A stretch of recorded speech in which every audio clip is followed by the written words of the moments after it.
I can't know what it's really like to be me.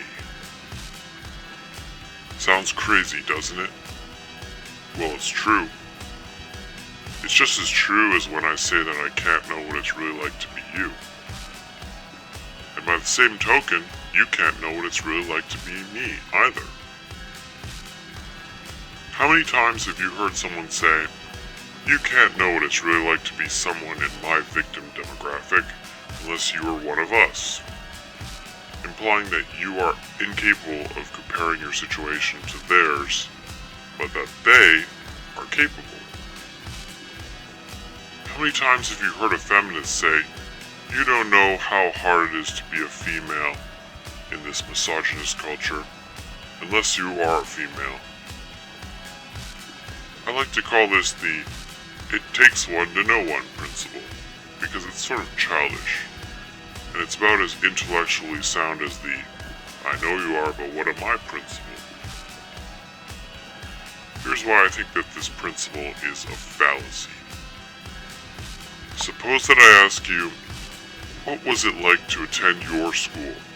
What was your school really like? The question is, why am I asking you? Should you have a better sense of this than someone who never attended your school? Most people would probably answer yes to that question, without really thinking about it. But what would give anyone a privileged perspective on what their school was really like? To be sure, they will have more information about their school than other people, but not the sort of information that tells them what their school is really like relative to others. Because in order to know from direct experience what their school is really like, they would need to be able to compare their experience at that school with their experience at another school.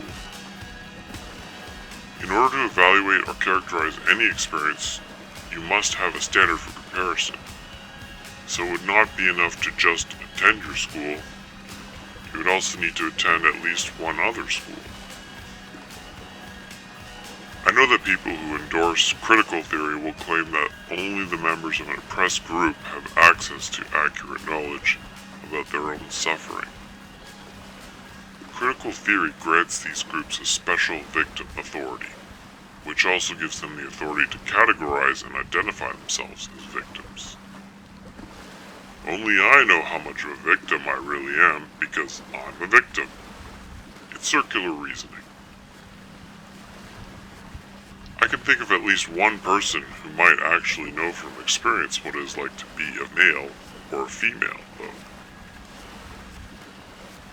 Her name is Nora Vincent. She began as a man-hating feminist who decided to adopt a fake male identity. She decided to live not as a trans man, but as a real man named Ned for over a year.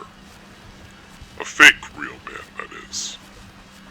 Or was she a real fake man?